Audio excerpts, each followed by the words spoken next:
Bonjour et bienvenue à tous. Netflix est une entreprise qui a révolutionné le paysage des séries. Si elle a tant de succès, c'est surtout parce que les épisodes sont mis en ligne le jour même de la sortie de la saison de la série. Il est donc possible de tout dévorer d'une traite, ce qui plaît aux consommateurs effrénés de séries. Ainsi, vous pouvez préparer une bonne tasse de thé et du popcorn afin de regarder en toute tranquillité cet été les plus belles séries de Netflix. Mais avez-vous déjà une idée de ce que vous regardez prochainement ?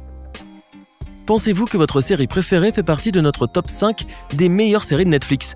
Installez-vous bien, voici les 5 meilleures séries Netflix que vous ne regretterez pas de regarder. En 2017 comme en 2018, la série diffusée en streaming la plus regardée dans le monde reste Stranger Things. Créée par Matt et Ross Duffer et diffusée par Netflix, cette série télévisée de science-fiction horrifique a eu un succès énorme depuis la sortie de la première saison en 2016. Aujourd'hui, cette série compte 3 saisons, dont la dernière vient tout juste de sortir le 4 juillet 2019.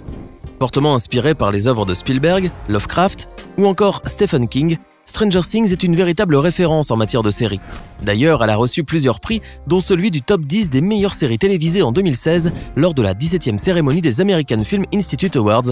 Puis, en 2017, l'actrice principale Millie Bobby Brown a reçu le prix de meilleure actrice dans une série lors de la 26e cérémonie des MTV Movie and TV Awards.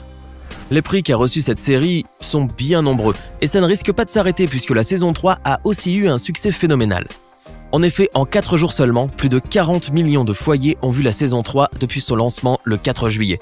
Un véritable record. Cependant, si vous n'avez jamais regardé Stranger Things, vous devriez certainement vous demander en quoi cette série est si extraordinaire. Et ce serait compréhensible. Eh bien, l'histoire concerne 3 héros de 12 ans, Mike, Dustin et Lucas. Tous sont de petits geeks surdoués. La disparition de l'un de leurs meilleurs amis, Will, les pousse à tenter coûte que coûte de le retrouver. Avec l'aide précieuse d'une petite fille au crâne rasé nommée Eleven, les garçons se laissent embarquer dans une aventure mythique où désormais monde parallèle et conspiration sont leur quotidien. Les petits arrivent à faire des exploits face à des personnes très haut placées et c'est justement cette naïveté qui fait la beauté de cette série. Ainsi, dans les 3 saisons de Stranger Things, les téléspectateurs découvrent que les personnages sont confrontés à maints problèmes qui se présentent à eux, et où évidemment, l'univers fantastique est très présent. Le mélange entre l'enfance et la maturité, la légèreté et les frissons d'angoisse, fait que nous nous sentons tous très impliqués dans cette série. Orange is the New Black est devenue depuis la sortie en 2013 de la première saison l'une des séries cultes de Netflix. Créée par Jenny Cohan, cette série est une comédie dramatique basée sur le livre autobiographique de Piper Kerman, Orange is the New Black, My Year in a Woman's Prison, ou en français, Mon année au sein de la prison des femmes. Tout commence lorsque Piper Chapman, une jeune fille de bonne famille, récemment fiancée et venant de monter sa propre entreprise, se retrouve incarcérée pour avoir aidé des années plus tôt son ex-petite amie, Alex Voss, qui est une dealeuse de drogue. Orange is the New Black n'a rien à voir avec Oz ou encore Prison Break. Il s'agit là d'une série plutôt légère, touchante et parfois jubilatoire. Au fil des saisons, on suit les aventures souvent très amusantes de Piper Chapman tentant de s'intégrer au monde de la prison qu'elle ne connaissait pas auparavant, souvent de manière très maladroite, ce qui donne un réel côté humoristique à cette série. Outre Piper, les personnages secondaires, presque toutes des femmes, ont également une place importante durant toutes les saisons. Elles sont sympathiques, humaines et regorgent de qualité. Cependant, elles sont aussi, vous vous en doutez, loin d'être des anges. Par ailleurs, le jeu d'acteur, particulièrement de Taylor Schilling, l'interprète de Piper, est excellent. Elle arrive en effet à parfaitement interpréter ce personnage ambigu. La série Orange is the New Black est probablement l'une des meilleures séries réalisées de bout en bout. D'ailleurs, les innombrables prix que cette série a reçus l'attestent. Si vous n'avez pas encore regardé La Casa de Papel, je suis sûr que vous en avez au moins entendu parler. Et pour cause, il s'agit de l'une des meilleures séries actuelles. Réalisée par le producteur Alex Pina, La Casa de Papel est d'abord diffusée sur Antena 3, une petite chaîne nationale espagnole qui ne paie pas de mine. La série est destinée à demeurer confidentielle lorsque Netflix en rachète les droits de diffusion de cette production espagnole et met en ligne la première partie de la série en décembre 2017. La série connaît alors un succès sans précédent, devenant en 4 mois la série non anglophone la plus regardée sur la plateforme. La preuve, durant la cérémonie du International Emmy Awards, ayant eu lieu le 18 novembre 2018 à New York, la série Casa de Papel a reçu le prix de meilleure série dramatique de l'année, une première dans l'histoire des séries espagnoles. Et ce titre ne lui a pas été décerné à tort. Selon la plateforme d'analyse de la visibilité en ligne, SEMrush, La Casa de Papel est la série la plus recherchée sur Internet.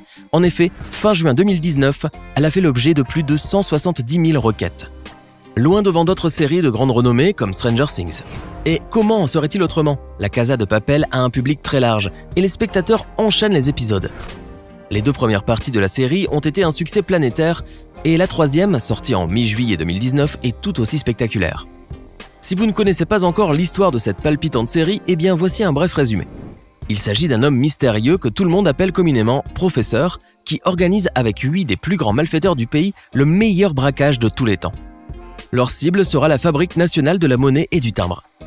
Enfilant leur combinaison rouge et leur masque de Salvador Dali, les cambrioleurs nous font assister à un braquage comme nul autre.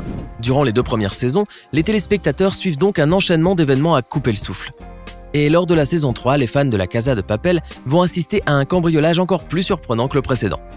Cependant, à la fin de la saison, les braqueurs de la Casa de Papel se retrouvent désormais dans une situation très compliquée, et ceux qui l'ont regardé attendent impatiemment la sortie de la saison 4, dont la fin du tournage est prévue pour fin août. Si vous voulez une vidéo entièrement consacrée à la future saison 4 de la Casa de Papel, mettez un like sous cette vidéo maintenant pour nous le faire savoir. La vie de Pablo Escobar a toujours passionné par ses péripéties extraordinaires. Le narcotrafiquant colombien avait véritablement une personnalité très intrigante. N'hésitant pas à liquider tous ceux qui se mettaient en travers de son chemin, il était aussi très intelligent, adorait sa famille et certains disaient même de lui qu'il était plutôt sympathique. Ce contraste est fascinant. Ainsi, il a continué de laisser sa trace à travers maintes séries. Les 2 séries les plus connues sur Pablo Escobar sont Pablo Escobar, le patron du mal et Narcos, dont les 2 premières saisons lui sont presque exclusivement consacrées. Si Narcos s'intéresse aussi au trafic de cocaïne en Amérique latine dans sa globalité, Pablo Escobar, le patron du mal, tend elle à retracer sa vie le plus fidèlement possible. Et c'est principalement pour cette raison que cette série, diffusée par Netflix en 2012, est aussi envoûtante. Elle se base essentiellement sur le livre La parabole de Pablo, rédigé en 2001 par Alonso de Salazar, un écrivain homme politique colombien. Son livre raconte si fidèlement la vie de Pablo Escobar que les réalisateurs de la série ont décidé de prendre ce livre comme référence. La série comporte une saison de 74 épisodes sur Netflix, assez pour détailler le passé de cet homme si redouté qui déclara la guerre à l'État colombien et qui est devenu l'un des hommes les plus fortunés du monde grâce aux bénéfices engrangés par la vente de la drogue. À travers cette saison, les téléspectateurs découvrent la triste enfance de Pablo dans le petit village de Rio Negro où il a vécu dans la misère et la violence. Puis voit ses débuts en tant que délinquant avant d'assister à son ascension au sommet du très réputé cartel de Medellín sur lequel il a régné jusqu'à sa mort. Cette série tente également de montrer au public les différents visages de Pablo Escobar qui a souvent été décrit comme créatif, cruel, orgueilleux. Le succès de cette série est donc loin d'être le fruit du hasard. Si vous souhaitez regarder une série à la fois hallucinante et criante de vérité, celle de Pablo Escobar ne manquera pas de vous surprendre. Black Mirror. Vous avez sûrement déjà entendu parler au moins une fois de cette série ces dernières années. Il s'agit d'une série télévisée britannique créée par le journaliste et scénariste Charlie Brooker. La première saison de Black Mirror a été diffusée en 2011. Suite à cela, elle a connu un succès international et sa 3e saison a été produite par Netflix en 2016. Aujourd'hui, la série compte 5 saisons dont les histoires sont toutes à couper le souffle. Black Mirror est loin, très loin d'être une série comme les autres. La raison ? Eh bien, tout d'abord, les épisodes n'ont rien à voir les uns avec les autres. Chaque épisode dispose de sa propre histoire, son propre décor et de ses propres acteurs. Il n'y a donc aucun lien entre les épisodes ? Si, il y en a bel et bien. Il est même très clair pour ceux qui ont déjà vu la série Black Mirror. En fait, les épisodes sont liés par un thème commun, la technologie dystopique. Cette série prévient donc les effets néfastes que peuvent avoir les nouvelles technologies. Elle montre que l'idéal peut être néfaste.